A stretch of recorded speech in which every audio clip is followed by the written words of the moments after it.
Ce programme vous est présenté par Liz Aviation, votre compagnie de transport aérien qui vous offre des voyages confortables à des moindres coûts. Liz Aviation, c'est tous les jours pour les vols Bobo-Ouaga et du mardi au dimanche pour les vols Lomé-Ouaga. Bonjour Président. Bonjour cher frère.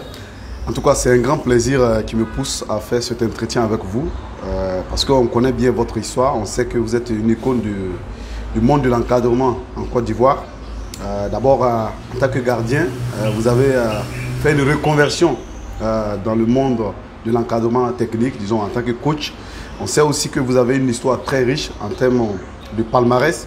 Vous avez été plusieurs fois entraîneur, d'ailleurs avec les locaux. Vous avez remporté la coupe UFOA B, voilà, au Mali.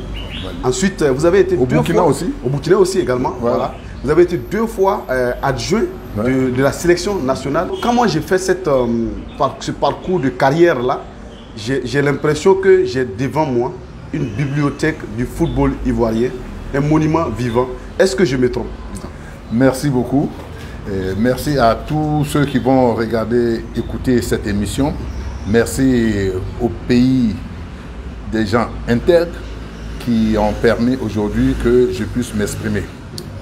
Je pense que vous ne vous êtes pas trompé parce que nous avons en nous quelque chose que nous voulons léguer à la génération qui nous suit et aux générations à venir.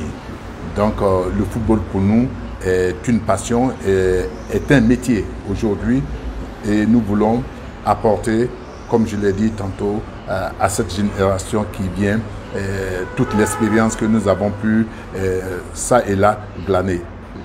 Oui, Président, j'ai envie de demander en quoi résume votre carrière selon vous. Nous, on peut le décrire comme on veut, mais vous, est-ce que vous êtes satisfait de votre carrière d'entraîneur? Ben oui, je suis satisfait. Je suis énormément satisfait et aussi il y a quelques pincements. Il y a certaines choses que j'aurais voulu faire qui n'ont pas été faites, mais ainsi va la vie. Il y a certains qui ont pensé même être entraîneurs, ils n'ont jamais pu entraîner même des poussins, à plus forte raison des hommes. Donc je dis que ce que j'ai eu est ce que je devais avoir et ce n'est pas fini. Un entraîneur, il n'est jamais mort tant qu'il est vivant. Oui, donc, Président, qu'est-ce que vous aurez souhaité faire et que vous n'avez pas pu faire par exemple? Ce que j'aurais souhaité faire, c'est qu'à un moment donné, j'aurais souhaité quand même, j'ai été sélectionneur de A-Prime, j'ai été plusieurs fois adjoint de l'équipe A. J'aurais voulu avoir ma chance comme d'autres ont eu leur chance et ils ont pu prouver. Et je pense que ça, c'est comme une arête qui est restée un peu en travers de ma gorge, mais ça fait partie de la vie. J'ai pu aussi entraîner en Afrique du Sud, j'ai pu entraîner au Djoliba, au Mali. Donc je pense que c'est ce qui est le mien que j'ai pu récolter. Oui, Président, aujourd'hui, si on parle de votre carrière, c'est vrai que vous avez pu faire, c'était une carrière immense, etc. Est-ce qu'il y a des prédispositions, des conditions disposées pour vous, pour que vous puissiez transmettre ce savoir-là? Il est important que tout individu doit avoir un savoir dans un premier temps. Et après ça, vous avez votre conception, votre vision. Vous avez une vision de la vie que vous devez donner, que vous devez transmettre. Et donc, c'est cette vision-là. J'ai été plusieurs fois ici, frustré dans ma carrière d'entraîneur, mais j'ai dû faire avec mes possibilités et mes capacités de l'époque, me battre, me débattre même pour m'en sortir. Et je me suis dit que dans ce pays, il y a quelque chose qui manque. Ce qui manque, c'est des structures pouvant encadrer les entraîneurs eux-mêmes. Et partout dans le monde existent ces structures-là. Et donc, je me suis dit, avec certains amis, nous avons mis sur place, nous avons pensé qu'il fallait mettre sur place un syndicat qui pourrait défendre la vie et le travail de l'entraîneur. Nous avons été poussés, il y a des gens, moi j'ai eu même des problèmes avec des clubs jusqu'à la fédération, que j'ai eu des problèmes où le salaire, je ne parle même pas de salaire, j'ai été d'une manière abusivement remercié. Et pour rentrer dans mes fonds, il a fallu une bataille énorme. Et j'ai plusieurs collègues qui sont dans des clubs ici et des fois, ils sont payés en monnaie de singe. Ils ont des familles, des gens qui sont même morts sans pouvoir toucher leur subside ou bien leur émolument ou bien leur argent. Ça fait mal. Et certains, aujourd'hui, même sont dans la précarité, dans des quartiers vraiment qui ne sont pas dignes de personnes qui ont donné l'enseignement, le savoir-faire et le savoir même être à certaines personnes qui aujourd'hui sont récompensées comme des malpropres, qui sont en train de mourir à petit feu. Et ce n'est pas bien. Et c'est pour cela que nous avons essayé, avec nos collègues, de mettre sur place le syndicat national des éducateurs et entraîneurs cadres techniques de football de Côte d'Ivoire en place.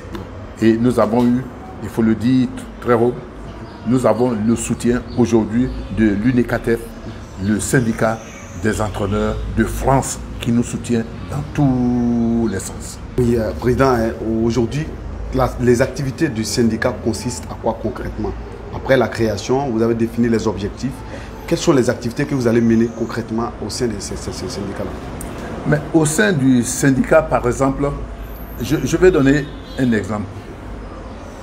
Au niveau des diplômes, il est important que nous amenons nos syndiqués à avoir les diplômes. Mais on a des syndiqués qui sont, par exemple, qui sortent de l'INJS. Et il y a des syndiqués qui sortent de la formation de la direction technique nationale. Il faudrait harmoniser tout ceci pour que la fonction publique de Côte d'Ivoire puisse reconnaître les diplômes afin que nos syndiqués puissent travailler dans tous les secteurs d'activité. Aujourd'hui, on a besoin d'entraîneurs partout. Même les mairies utilisent des entraîneurs. Mais il faudrait qu'ils soient réellement formés, avoir les diplômes et que les diplômes correspondent à certaines catégories d'enseignement. C'est-à-dire que quand on a ce diplôme, on peut entraîner en Ligue 1, on peut entraîner en Ligue 2, on peut entraîner en D3, on peut entraîner dans les collectivités locales qui sont les mairies et autres pour nous. Donc, mais quand les diplômes sont uniformisés et que tout le monde rentre dans ce carnaval-là, alors nous serons en harmonie. On parlait tout à l'heure de la formation. Est-ce qu'aujourd'hui, au niveau de l'encadrement technique, quand on parle de formation, parce qu'on voit la naissance des centres de formation en Côte d'Ivoire, est-ce qu'il n'y a pas un fossé entre le niveau des encadreurs et les centres de formation? Est-ce qu'il y a une coordination? Mais c'est là où le bas blesse. Parce que ici, nous avons eu, vous savez que le football crée d'énormes passions. Et il y a des gens, le football aussi laisse derrière lui beaucoup de jeunes qui n'ont pas pu réussir. Et certains se transforment directement en entraîneurs sans avoir suivi le cursus qu'il faut. Et ils se transforment en éducateurs sans avoir le cursus qu'il faut. Ils n'ont pas même les terrains qu'il faut pour les entraîneurs.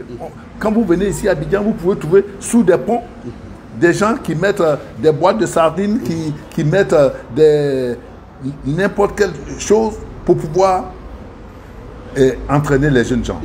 Et même, vous voyez, il les déforme. Parce que des fois, ils vont faire des activités extrêmement physiques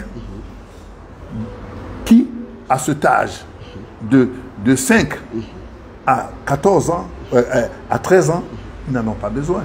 Donc même, il y a un problème de formation des formateurs. Ça, c'est très important. Ce problème-là, il faut pouvoir le résoudre. Et que les gens, au lieu que, au niveau de l'éveil jusqu'à la préformation, les gens sont soit dans la technique, mais ils confondent vitesse et précipitation et deux fois, ils veulent même faire de grandes tactiques, ils veulent les amener physiquement, il faut que vous puissiez casser les gens et vous arrivez des jeunes gens, avant même d'arriver à la formation, ils ont des arthroses, ils ont des difficultés musculaires parce qu'ils ont été mal formés. Tout ceci doit être revu et amené à faire une formation où les gens déjà seront orientés. Donc, Président, moi je vais parler un peu de l'encadrement au niveau de la Côte d'Ivoire par rapport à l'équipe nationale. Est-ce que vous ne trouvez pas qu'aujourd'hui, l'équipe nationale de la Côte d'Ivoire regorge tellement d'encadreurs que l'équipe nationale de la Côte d'Ivoire n'arrive pas à employer ces encadreurs-là? Par exemple, quand on prend l'équipe nationale des jeunes, etc., on a l'impression que vous n'êtes pas utilisé à sa juste valeur. Mais oui, et ça, ce n'est pas un problème technique au niveau des entraîneurs, ce n'est pas qu'il y a un manque. Regardez aujourd'hui, allez-y au Sénégal, et puis regardez ce qui s'est passé au Sénégal.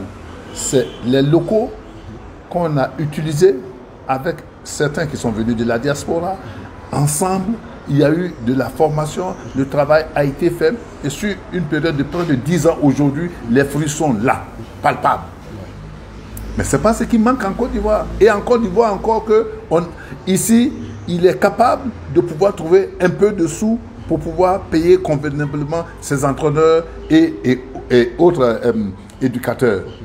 Mais la structuration, ces éléments-là n'existent pas. Il faut qu'il y ait une vision politique du président de la fédération pour trouver l'an zéro du football ivoirien, mettre tout à plat. Ce programme vous est présenté par Liz Aviation, votre compagnie de transport aérien qui vous offre des voyages confortables à des moindres coûts. Liz Aviation, c'est tous les jours pour les vols Bobo Ouaga et du mardi au dimanche pour les vols Lomé Ouaga.